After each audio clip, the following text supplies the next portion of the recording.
자, 오늘은 김수영의 중개사TV 법무사 1일 공부 민사집행법 제3자 이의예소에서 설명하도록 합니다.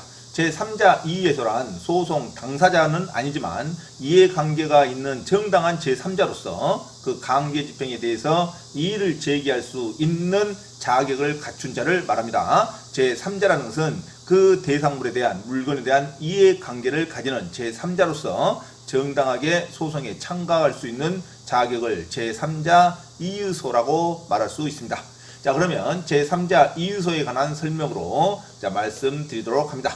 자, 1번 유체동산의 직접 점유자를 가처분 채무자로 하는 점유 이전 금지 가처분의 집행에 대하여 그 간접 점유자인 소유자는 이해관계가 있는 제3자로서 제3자 이의소를 제기할 수 있냐 이거죠. 그 간접 점유자인 소유자는 제3자 이의소를 제기할 수 없다로 가야 됩니다. 이 소유자는 말 그대로 소유권이 침해되지 않아요. 자, 직접 점유자를 가처분 채무자라는 점유 이전 금지 가처분 집행은 그 직접 점유자가 다른 사람에게 점유를 넘기지 말라는 거죠. 점유를 넘기지 말라는 거지. 간접 점유자인 소유자의 소유권을 침해하는 것은 아닙니다. 그래서 간접 점유자인 소유자는 제3자 이의예소를 제기할 수 없다로 갑니다. 소유자는 아무 관계가 없죠. 직접 점유자가 다른 사람한테 점유권을 넘기지 말라는 건지 소유권하고는 아무 관계가 없죠. 그래서 간접 점유자인 소유자는 제3자 이의소를 제기할 수 없다로 갑니다.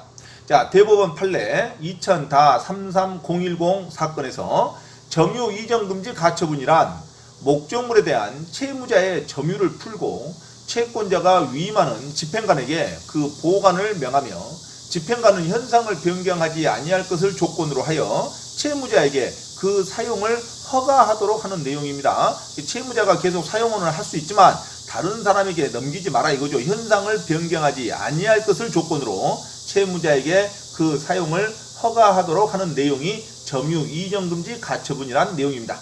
자, 가처분 집행 당시의 목적물의 현상을 본 집행 시까지 그대로 유지함을 목적으로 하여 그 목적물의 점유 이전과 현상의 변경을 금지하는 것에 불과하여 이러한 가처분 결정에도 불구하고 점유가 이전되었을 때에는 가처분 채무자는 가처분 채권자에 대한 관계에서 여전히 그 점유자의 지위에 있는 것으로 취급되는 것일 뿐 가처분 집행만으로 소유자에 대한 목적물의 처분을 금지 또는 제한하는 것이 아니므로 점유 이전 금지 가처분의 대상이 된 목적물의 소유자가 그 의사에 기하여 가처분 채무자에게 직접 점유를 하게 한 경우에는 그 점유에 관한 현상을 고정시키는 것만으로 소유권이 침해되거나 침해될 우려가 있다고 할 수는 없죠. 소유권하고 아무 관계가 없다 이겁니다. 결론은. 그래서 소유자의 간접 점유권이 침해되는 것도 아니라고 할 것이다.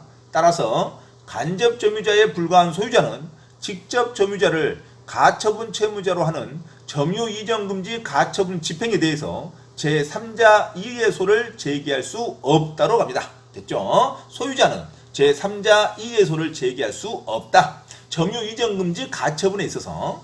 자, 2번 집행증서를 소지한 동산 양도담보권자는 채권자죠. 돈을 빌려주고 그 소유권을 넘겨받은 거죠. 그래서 동산 양도담보권자는 양도담보권자인 지위에 기초하여 제3자 이의소에 의하여 목적 물건에 대한 양도담보권 설정자의 일반 채권자가 한 강제집행의 배제를 구할 수 있다. 여기서 동산 양도담보권자는 돈을 빌려주는 채권자로서 소유권을 넘겨받았죠. 그래서 이해관계가 있는 제3자가 될 수 있습니다. 그래서 양도담보권자는 양도담보권 설정자의 일반 채권자가 한 강제집행의 배제를 구할 수 있다. 이건 정당한 제3자로서 지위를 확보할 수 있습니다. 자, 대법원 판례 2004-459-43 사건에서 이 양도담보권자 또는 집행증서에 의한 담보 목적물에 대한 이중 압류의 방법으로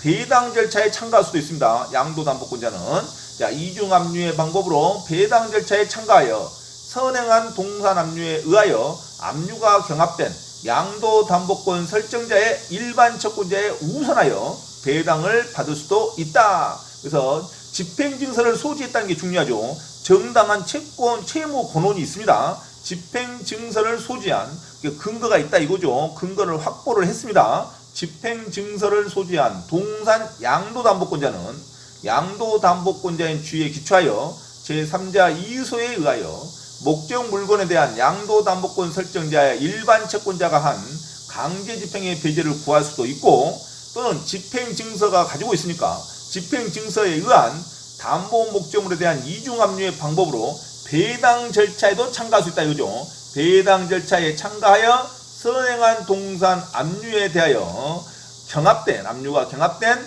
양도담보권 설정자의 일반 채권자에 우선하여 배당도 받을 수 있다.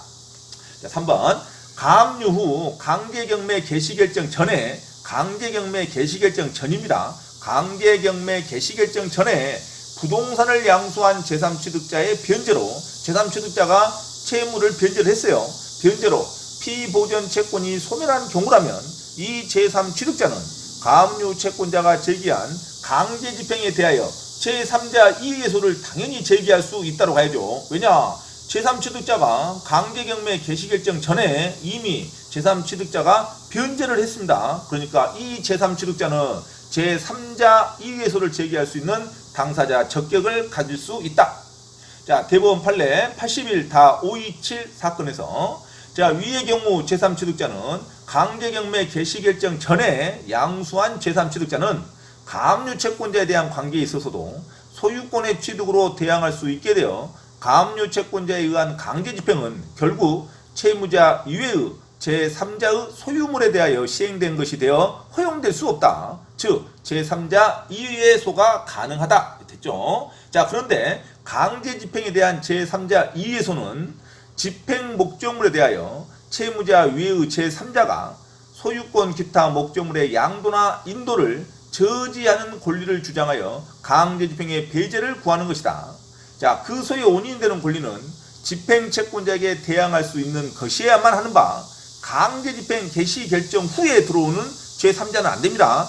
강제집행 개시 결정 후 소유권을 취득한 제3자는 집행채권이 변제 기타 사유로 소멸된 경우에도 청구에 관한 이유소에 의하여 채무 명의의 집행력이 배제되지 아니한 이상 그 경매 개시 결정은 취소될 수 없고, 그 결정이 취소되지 않는 동안에는 집행채권이 변제됐다는 사유만으로 소유권을 집행채권자에게 대항할 수 없으므로 제3자 이의소에 의하여 그 강제집행의 배제를 구할 수 없다고 합니다. 자, 그래서 반드시 지문에 강제집행 개시 결정 전에 들어온 제3취득자는 제3자 이의소를 제기가 가능한데, 강제집행 개시 결정 후에 취득한 제3자는 제3자 이의소에 의해서 그 강제집행의 배제를 구할 수 없다로 가야 됩니다.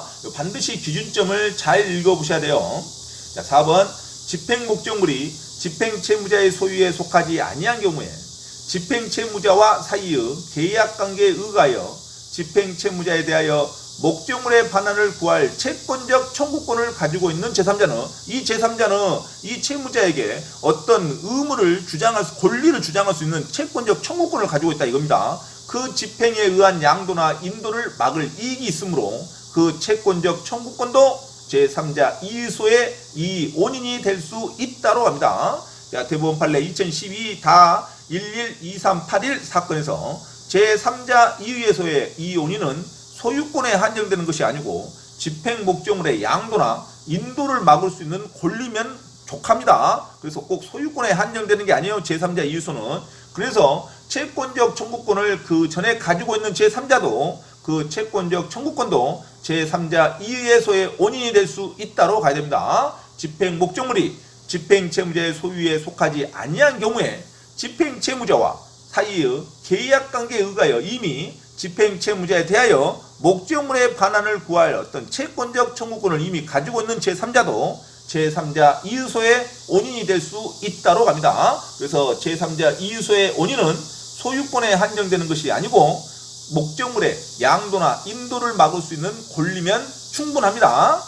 자, 5번 유체동산에 대한 강제집행 절차에서 매각 절차가 종료되었더라도 아직 배당 절차가 아직 종료되지 아니한 경우에는 유체동산에 한합니다. 이 배당 절차가 아직 종료되지 아니한 경우라면 언제든지 제3자 이의소를 제기할 수 있다로 갑니다. 유체동산에 대한 강제집행에서는 배당 절차가 아직 종료되지 않으면 제3자 이의소를 제기할 실익이 있다 그럽니다. 매각 절차가 종료되었더라도 자 대법원 판례 96-49-049 판결에서 물건에 대한 매각 절차는 종료되었으나 배당 절차는 아직 종료되지 아니한 경우에 경매 목적물의 매수인이 유효하게 소유권을 취득한다면 경매 절차에서 집행관이 영수한 매득금은 경매 목적물의 대상물로서 제3자 이의소에서 승소한 자가 그 대상물에 대하여 권리를 주장할 수 있다고 할 것이므로 매각 절차가 종료되었다고 하더라도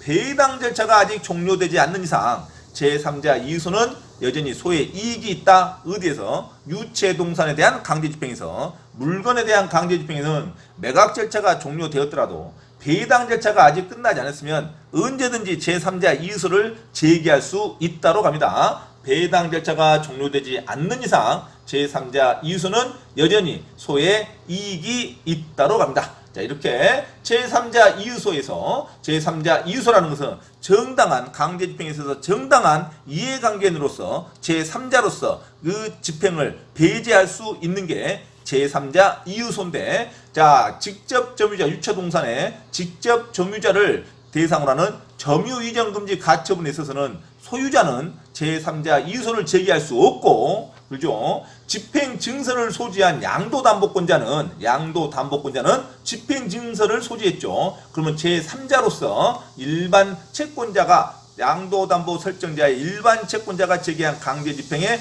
배제를 구할 수 있습니다. 집행증서를 소지한 양도담보권자는 제3자 이의소를 제기할 수 있다로 갑니다. 그리고 강제경매 개시결정 전에 이미 취득한 제3취득자도 변제로 인해서 제3취득자도 제3자 이의소를 제기할 수 있는데, 강제경매 결정 후에 들어온 제3취득자는 제3자 이의소를 제기할 수 없다로 갑니다. 자, 그 다음에 어떤 소유권에 한정되는 게 아니라 제3자 이의소는 채권적 청구권을 가지고 있는 제3자도 그 채권적 청구권에 의해서 제3자 이의소의 이의 원인이 될 수 있다. 그래서 채권적 청구권을 가지는 제3자도 제3자 이의소를 제기할 수 있다로 갑니다. 그리고 유체동산의 강제집행에서는 매각 절차가 종료되었다 하더라도 아직 배당 절차가 종료되지 않는 경우라면 제3자 이의소를 제기할 수 있다로 갑니다. 자, 이렇게 크나큰 흐름에서 자 구별하면서 제3자 이의소에 대해서 반복 학습하시기 바랍니다. 이상 민사집행법에서 정당한 이해관계인 제3자 이의소를 제기할 수 있는 경우와 제3자 이의소를 제기할 수 없는 경우를 자 공부하였습니다. 계속 반복하시기 바랍니다.